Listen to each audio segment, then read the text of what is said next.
नमस्कार दोस्तों, अगर आप एसएससी, एचएससी या किसी भी प्रतियोगी परीक्षा की तैयारी कर रहे हैं तो अगले 30 मिनट में हम आपको बायोलॉजी से रिलेटेड महत्वपूर्ण वैज्ञानिकों के पूरे अध्याय को चित्रों और पिछले वर्ष के 30 सबसे महत्वपूर्ण प्रश्नों के साथ पूरा करेंगे।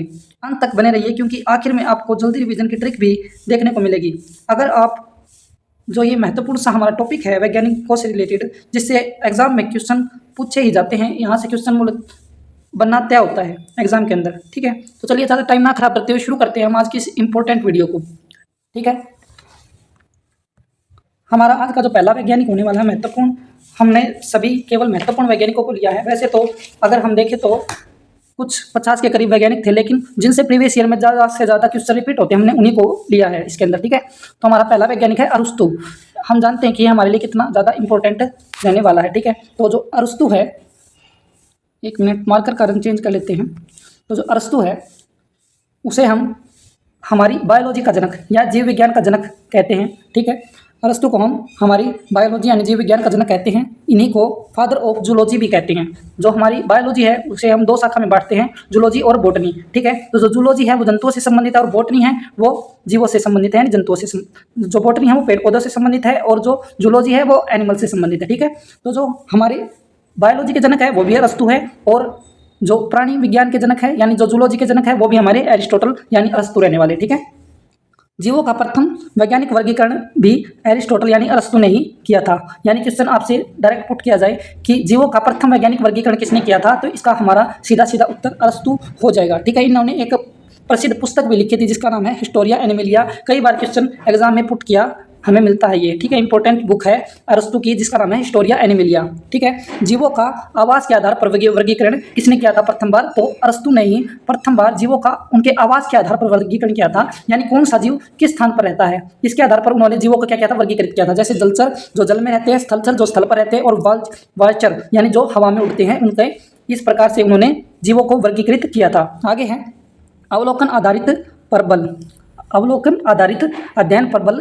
दिया था। यह भी क्वेश्चन पुट होता है एग्जाम में, और सभी जो क्वेश्चन एग्जाम में पुट होते हैं हमने उन्हीं क्वेश्चंस को हमारी स्लाइड में रखा है। कोई भी एक्स्ट्रा चीज आपके लिए इसके अंदर देखने को नहीं मिलेगी। आगे है प्लेटो के शिष्य थे ये। प्लेटो के शिष्य डायरेक्ट क्वेश्चन में आ जाए कि प्लेटो के शिष्य कौन थे, तो हमारे अरस्तु साहब को ही हम प्लेटो के शिष्य के नाम से जानते हैं। आगे है सिकंदर के महान गुरु कौन थे, सिकंदर के महान गुरु थे हमारे एरिस्टोटल यानी अरस्तु ही सिकंदर के महान गुरु थे। तो सभी चीज़ें आपके लिए इंपॉर्टेंट है, ये बात याद रखिएगा। ये क्लास जब तक आपकी पूरी होगी तो हम आपको आश्वासन देते हैं कि इस हमारी 40 से 50 मिनट की क्लास के अंदर आपके जो वैज्ञानिकों से रिलेटेड है सभी डाउट क्लियर हो गए और आपके एग्जाम में क्वेश्चन फंसेंगे। ठीक है, तो वीडियो को ध्यान से देखिएगा। आगे है हमारे महत्वपूर्ण वन लाइनर को देख लेते हैं इसी से संबंधित। उसमें हम देखते हैं बात, इसने इन्हें फादर ऑफ जूलॉजी कहा जाता है। हिस्टोरिया एनिमलिया पुस्तक इन्होंने लिखी थी, यानी हम एक तरह से रिवीजन कर रहे हैं, हमारा फर्स्ट रिवीजन। आगे है जीवों का प्रथम वैज्ञानिक वर्गीकरण किसने किया था, अरस्तु ने किया था। और अरस्तु ने जीवों को किस आधार पर बांटा था, तो आवास के आधार पर इन्होंने जीवों को बांटा था। आगे है हमारे एसएससी में पूछे गए क्वेश्चंस, एसएससी और एचएससी में पहले जो अरस्तु के ऊपर क्वेश्चन पूछे गए, हमने हर तरह से आपके लिए इस स्लाइड को तैयार किया है। तो आप समझ सकते हैं ये स्लाइड आपके लिए कितनी इंपॉर्टेंट रहने वाली है। अगर आप बोलोगे तो आपको कमेंट कर दीजिएगा, ये पीडीएफ है मैं आपको प्रोवाइड करवा दूंगा। ठीक है, आगे है प्राणी विज्ञान का जनक किसे कहते हैं, अरस्तु को कहते हैं। हिस्टोरिया एनिमलिया पुस्तक हम पढ़ चुके हैं, अरस्तु की है। हम 3 बार कम से कम एक साइंटिस्ट को पढ़ेंगे तो हमें अच्छे से उसके बारे में याद हो जाएगा, या आप अच्छे से समझ सकते हैं। ठीक है, जीवों का वैज्ञानिक वर्गीकरण किसने किया था, अरस्तु ने किया था। अरस्तु किसके शिष्य थे, प्लेटो के शिष्य थे।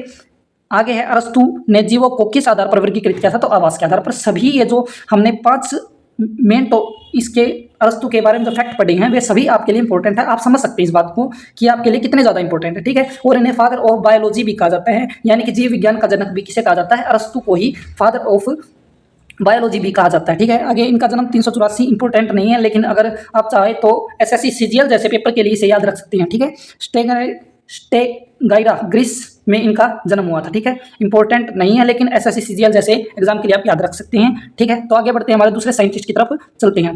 हमारे दूसरे साइंटिस्ट है आज के थियोफ्रास्टस साहब। थियोफ्रास्टस साहब क्यों इंपॉर्टेंट है हमारे लिए, ठीक है, तो इसके बारे में पढ़ते हैं क्योंकि इनसे भी क्वेश्चन एग्जाम में पुट होते हैं। ठीक है, हमारा पहला इनके बारे में एक फैक्ट है, वो क्या रहने वाला है, वनस्पति विज्ञान के ये जनक है, यानी फादर ऑफ बोटनी हम इन्हें कहते हैं। क्या कहते हैं इन्हें, फादर ऑफ बोटनी कहते हैं। बोटनी क्या है, बायोलॉजी की एक शाखा है जिसमें हम पौधों का अध्ययन करते हैं, उसे हम बोटनी कहते हैं। ठीक है, पुस्तक है इनकी हिस्टोरिया प्लांटेरम, जो कि पेड़ पौधों के बारे में है। इन्होंने एक पुस्तक लिखी थी, उसका नाम क्या है, हिस्टोरिया प्लांटेरम, इंपॉर्टेंट है। आगे है अरस्तु के ये शिष्य थे, किसके शिष्य थे, एरिस्टोटल, जिन्होंने कौन सी पुस्तक लिखी थी, हिस्टोरिया एनिमलियम।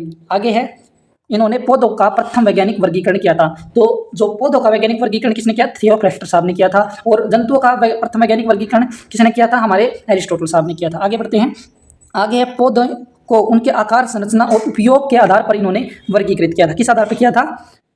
आकार, संरचना, उपयोग के आधार पर। और एरिस्टोटल ने किस आधार पर जीवों को वर्गीकृत किया था? उनके आवास स्थान के आधार पर वर्गीकृत किया था। तो हम पिछली चीज़ों को भी साथ साथ रिवाइज करते चलें, कुछ भी चीज़ आपको भूलनी नहीं है, ठीक है? क्योंकि एग्जाम में ये चीज़ें आपको याद होनी चाहिए, आपको याद मिलनी चाहिए, क्योंकि ऐसे क्वेश्चन आते हैं। आगे है पौधों की लगभग 500 प्रजातियों का वर्णन हमें किसने दिया था? थियोफ्रास्टर साहब ने हमें पौधों की कुल 500 प्लस प्रजातियों का वर्णन दिया था। आगे है पौधों के अध्ययन में अवलोकन पर इन्होंने बल दिया था। पौधों के जो अध्ययन है उनके ऑब्जर्वेशन पर किसने बल दिया था? थियोफ्रास्टर ने दिया था, थियोफ्रास्टस, ठीक है? आगे हम इनका एक नज़र में दोबारा से देख लेते हैं। आगे है वनस्पति विज्ञान के जनक कहे जाते हैं। हिस्टोरिया प्लांटेरम नाम की पुस्तक लिखी थी।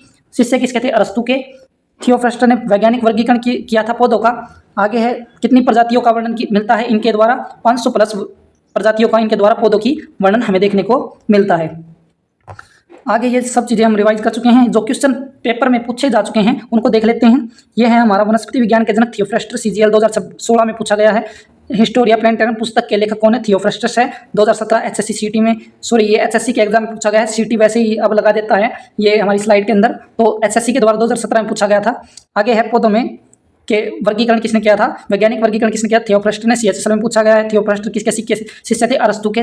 MTS में पूछा गया है। आगे है कितनी प्रजातियों का इन्होंने वर्णन किया था? SSC ग्रुप D में पूछा गया है। थियोफ्रास्टर हमारा उत्तर रहने वाला है। आगे बढ़ते हैं हमारे अगले वैज्ञानिकों के साथ। अगले हमारे दो वैज्ञानिकों के बारे में हम पढ़ेंगे, जिनमें है हमारे हिप्पोक्रेटस और गैलेन, ठीक है? पहले हम हिप्पोक्रेटस के बारे में थोड़ा जान लेते हैं। ये चिकित्सा के जनक कहे जाते हैं। किसके जनक कहे जाते हैं? चिकित्सा के जनक कहलाते हैं। कौन? हिप्पोक्रेटस, ठीक है? पुस्तक है इनकी, क्या नाम है इनकी पुस्तक का? कोप्रस हिप्पोक्रेटियम। क्या है? कोप्रस हिप्पोक्रेटस, ठीक है? हिप्पोक्रेटियम।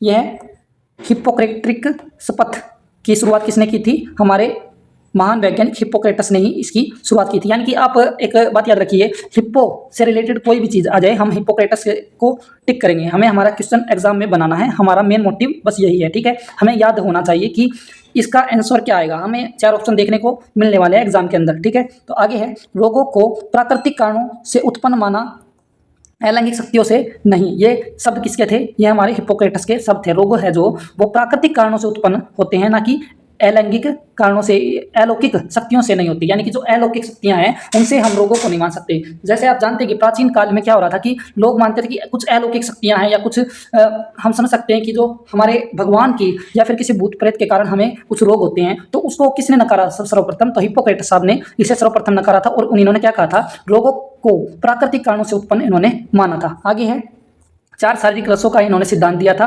कितने? 4 रसों का, शारीरिक रसों का सिद्धांत दिया था। 4 शारीरिक रसों का सिद्धांत दिया था, जिनमें पहला था ब्लड, दूसरा है कफ और तीसरा है पित्त। पित्त जिसे हम पितरस के नाम से जानते हैं, येलो बाइल या फिर हमारा काला पित्त। इन चीज़ों के बारे में इन्होंने सर्वप्रथम बताया था। आगे है रोग की रोकथाम पर इन्होंने अधिक बल दिया था। रोग जो हमें होते हैं उनकी रोकथाम पर इन्होंने सर्वप्रथम सबसे अधिक बल दिया था, इसलिए इन्हें चिकित्सा का जनक हम कह सकते हैं, ठीक है? आगे है हमारे क्वेश्चन जो पुट हुए हैं पहले उनके बारे में देखेंगे। तो हमारा CGL में क्वेश्चन पूछा गया है चिकित्सा के जनक हिप्पोक्रेटस। और आगे है हिप्पोक्रेटस ओच की शुरुआत किसने की थी? तो ये हिप्पोक्रेटस ने की थी। ये इनके पुस्तक पूछी जाती है, कैप्रस हिप्पोक्रेस्ट्रियम। आगे है 4 शारीरिक रसों का सिद्धांत किसने दिया था? हिप्पोक्रेटस साहब ने ही दिया था, ठीक है? जो चीज़ें आपके लिए इंपॉर्टेंट है वे सभी चीज़ें स्लाइड में ऐड की गई है, तो आप इन्हें अच्छे से कर लीजिएगा। आगे हमारे गैलेन नाम के साइंटिस्ट, इन्होंने क्या किया था?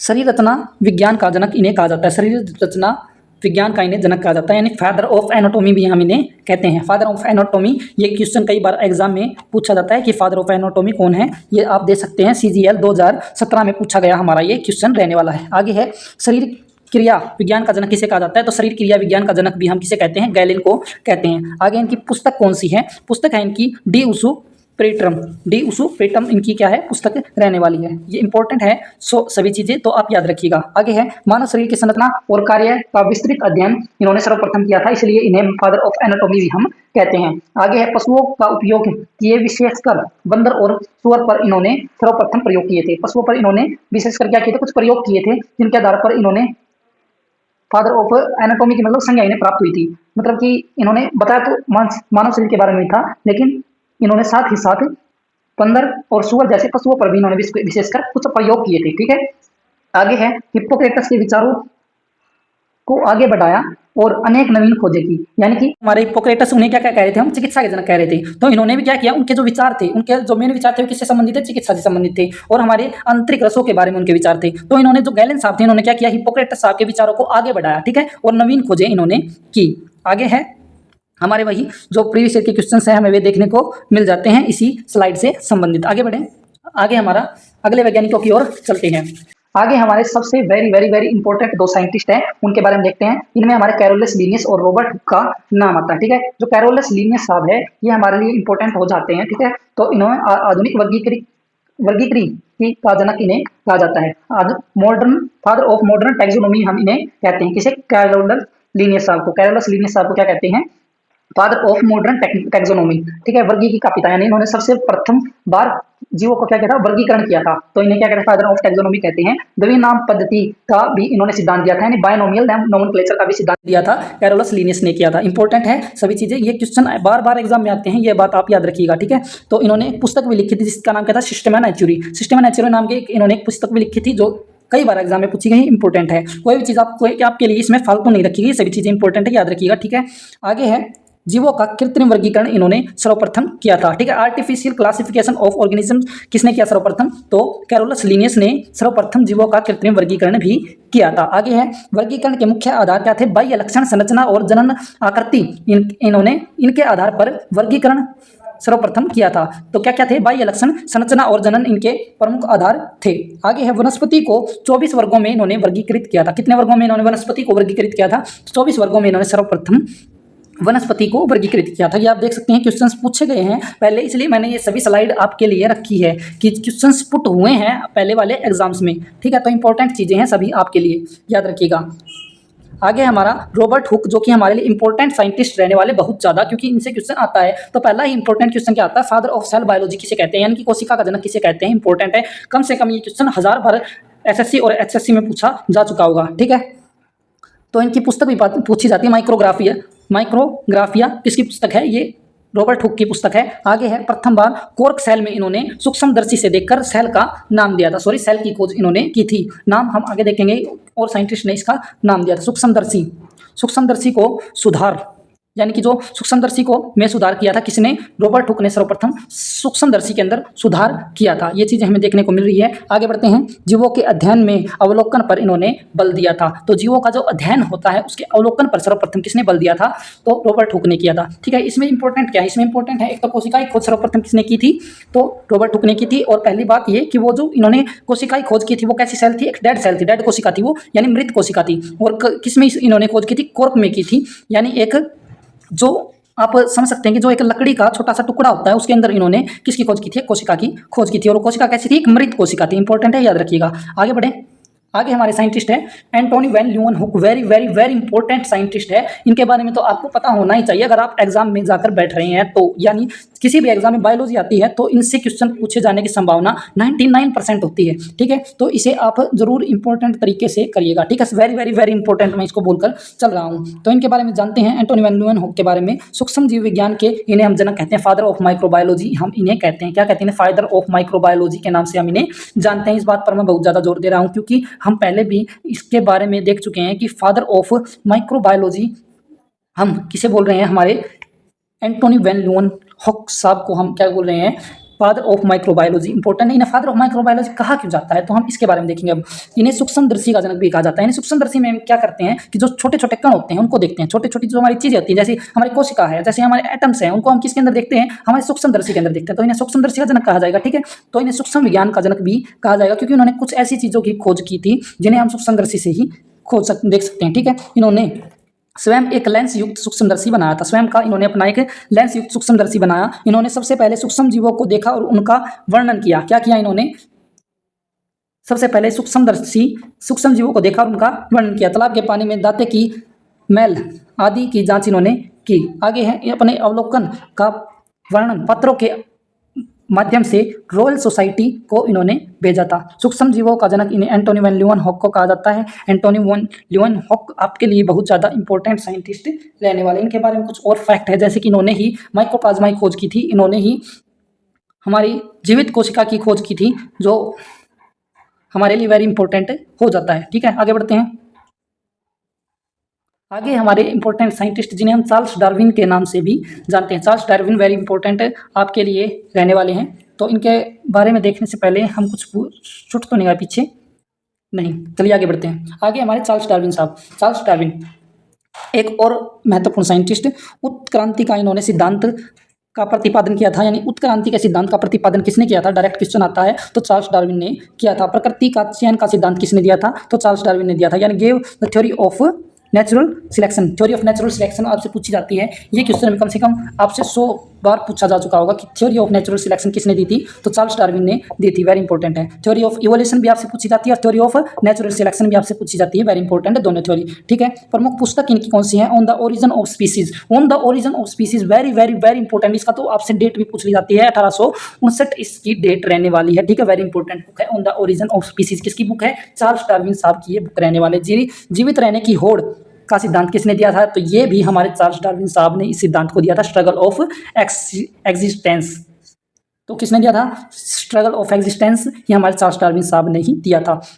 योग्यतम की उत्तरजीविता का सिद्धांत, एक और इंपॉर्टेंट इन्होंने सिद्धांत दिया था, सर्वाइवल ऑफ द फिटेस्ट। यानी जो फिटेस्ट जो जीव होगा वही सर्वाइव कर पाएगा, यानी जो स्ट्रगल करेगा वही सर्वाइव कर पाएगा इस जहान के अंदर। तो जैसे हम जानते हैं कि लाखों साल पहले हमारे उल्कापिंड पड़ा था और हमारे धरती के ऊपर से डायनासोर गायब हो गए थे, तो वो उसके जो उल्कापिंड पड़ा उसके हिसाब से सर्वाइव नहीं कर पाए। ठीक है, और जो छोटे जीव थे वे सर्वाइव कर गए। इसलिए जो चीज़ों को सहन कर लेगा, एग्जिस्टेंस को समझ लेगा, जो फिटेस्ट होगा उस सिचुएशन में वही क्या करेगा? सर्वाइव करेगा। तो ये किसकी थ्योरी थी? ये हमारे चार्ल्स डार्विन साहब की ये थ्योरी रहने वाली है। आगे है, हिंस मैगलन नामक जहाज से 5 वर्ष की यात्रा इन्होंने की थी। क्वेश्चन पूछा जाता है, आप ये मत बोलिएगा कि ये क्वेश्चन एग्जाम में नहीं आता, तो क्वेश्चन मैं आपको दिखा दूंगा, ये पहले भी कई बार पूछा गया है। हिंस मैगलन नामक जहाज से इन्होंने 5 वर्ष की क्या की थी? यात्रा की थी। आगे है, गैलापागोस द्वीप की फिंच चिड़ियों के अध्ययन से इन्होंने प्रेरणा ली थी। कि इन्होंने किन चिड़ियों की अध्ययन किया था? तो फिंच चिड़ियों का अध्ययन किया था, जो गैलापागोस द्वीप पर थी। ठीक है, आगे है, इनके बारे में वन लाइनर एक नज़र में देख लेते हैं। इन्होंने कौन सा सिद्धांत दिया था? Theory of evolution. ठीक है, आगे है, थ्योरी ऑफ नेचुरल सिलेक्शन किसने दिया? चार्ल्स डार्विन ने। आगे है हमारी जो स्पेशल बुक है इनकी, नेचुरल सिलेक्शन, वो किसकी है? हमारे चार्ल्स डार्विन साहब की। आगे है हमारे उत्तरजीविता का सिद्धांत किसने दिया था? Survival of fittest, Charles Darwin ने। हिंस मैगलन में यात्रा किसने की? चार्ल्स डार्विन ने। कब की? 1831 से 1836 के बीच। ठीक है, तो फिंच चिड़ियों की से प्रेरणा किसने ली थी? चार्ल्स डार्विन ने। कौन से द्वीप पे? गैलापागोस द्वीप पे। ठीक है, उत्क्रांति का जनक किसे कहते हैं? हम हमारे चार्ल्स डार्विन साहब को। योगदान, उत्क्रांति के सिद्धांत में इनका योगदान है, प्राकृतिक चयन के सिद्धांत में इनका योगदान है, और आप योगदान इनके समझ चुके हैं। आगे बढ़ते हैं, हमारे अगले साइंटिस्ट की तरफ बढ़ते हैं। हमारे अगले 2 साइंटिस्ट है जो वैसे इतने इंपॉर्टेंट नहीं, लेकिन अगर आप इनके बारे में जान लीजिए क्योंकि इनसे भी क्वेश्चन पुट हो जाता है कभी कभी। आगे हमारे Jean Baptiste Lamarck. Jean Baptiste Lamarck, या हम जिन्हें लेमार्क के नाम से जानते हैं। विकास का पहला सिद्धांत किसने दिया था? जिम बैप्टिस्ट लेमार्क ने दिया था। ये हमारा पहला सिद्धांत, जिसे हम लेमार्क के नाम से भी जानते हैं। जैविक दृष्टिकोण का सिद्धांत भी इन्होंने दिया था। Theory of use and disuse किसने दी थी? प्रदूषण का अवशोषण का सिद्धांत ये हमारे लेमार्क साहब ने ही दिया था। सरल से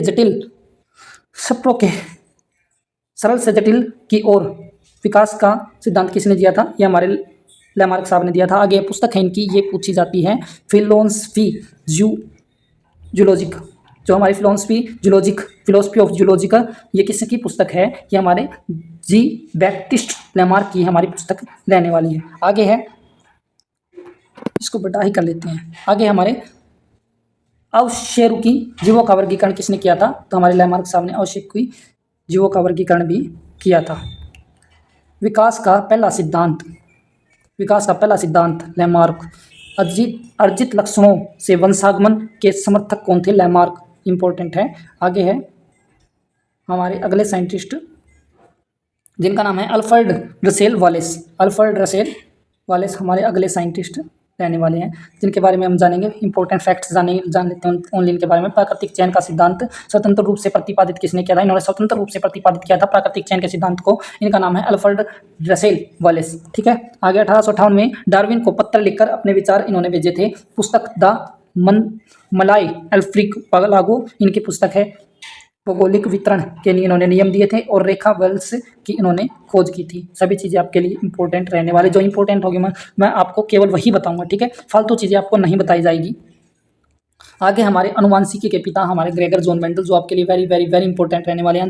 अनुवांशिकी के जनक कहा जाता है। मटर के पौधे पर इन्होंने प्रयोग किए थे, वंशानुगति के नियम की खोज की थी और इनकी पुस्तक जो कि हमारी रहने वाली है वेस्चु उबर परफेजना हाइब्रिडन, ठीक है, ये इनकी प्रमुख पुस्तक रहने वाली है, ठीक है। इन्होंने इस पुस्तक की प्रस्तुति दी थी। आगे प्रभावित नियम, law of dominance. Law of dominance किसने दिया था? हमारे ग्रेगर जॉन मेंडल ने। विभाजन का नियम भी इन्होंने दिया था और स्वतंत्र वितरण का नियम भी इन्होंने ही दिया था। इंपॉर्टेंट चीज़ें हैं सभी आपके लिए।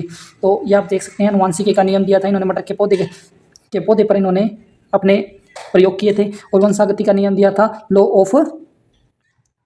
ऑफ इनहेरिटेंस किसने दिया था? हमारे ग्रेगर जॉन मेंडल ने दिया था। पुस्तक है इनकी 1866 में जो हमारी लॉन्च हुई थी, पुस्तक याद रखिएगा, इंपॉर्टेंट है। आगे हमारे थॉमस हंट जो मॉर्गन है, क्रोमोसोम का सिद्धांत इन्होंने दिया था। फ्रूड क्रोमोसोम का सिद्धांत इंपॉर्टेंट है, कई बार एग्जाम में पूछा जाता है। फादर ऑफ क्रोमोसोम थ्योरी, कई बच्चों से ये क्वेश्चन नहीं हो पाता। थॉमस हंट मॉर्गन इसका आंसर रहने वाला। फ्रूट फ्लाई पर प्रयोग किसने किए थे? थॉमस हंट मॉर्गन ने किए थे। जीन का गुणसूत्रों पर स्थित होना सिद्ध किसने किया था? तो थॉमस हंट मॉर्गन ने इसे प्रस्तुत किया था। लिंग संबंध वंशागति का नियम किसने दिया था? तो मॉर्गन ने दिया था।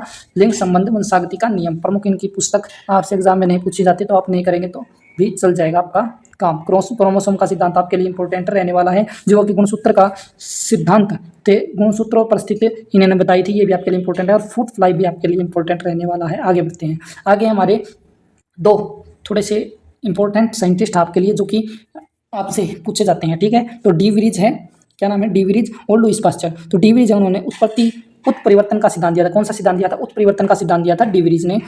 और हमारे म्यूटेशन थ्योरी का इन्होंने प्रस्तुति की थी, ठीक है। पुस्तक है इनकी दाई म्यूटेशन। ये मेरे से नहीं पढ़ा जा रहा, मैं ऐसे नहीं कहूँगा कि इंपॉर्टेंट नहीं है, तो लेकिन आप देख लीजिएगा एक बार, ठीक है। आगे है मेंडल के नियमों की पुनः खोज किसने की, कब हुई थी? मेंडल के नियमों की पुनः खोज 1900 में हुई थी और इनका साथ किसने दिया था? हमारे डी विरीज साहब ने इनका साथ दिया था, ठीक है। आगे है अचानक वंशानुगत परिवर्तन की बात किसने बताई थी? हमारे डी विरीज ने बताई थी, ठीक है। सूक्ष्म विज्ञान के जनक किसे कहा जाता है? Father of microbiology Lewis pasture. हमारा ये गलत हो जाएगा क्वेश्चन, सॉरी, एक मिनट रुकिएगा, इसे यहाँ से काट देते हैं कि कोई भी चीज़ आपके लिए गलत सहन नहीं हो सकती, ठीक है। आगे है पाश्चीकरण विधि के जनक कौन है? तो हमारे लुईस पास्चर है। जर्म थ्योरी किसने दी थी? तो लुईस पास्चर ने। रेबीज के वर्गीकरण वैक्सीन किसने खोजी थी? लुईस पास्चर ने। एंथ्रेक्स वैक्सीन किसने विकसित की थी? लुईस पास्चर ने। किण्वन को वैज्ञानिक का स्पष्टीकरण किसने किया था? किण्वन को वैज्ञानिक स्पष्टीकरण किसने किया था?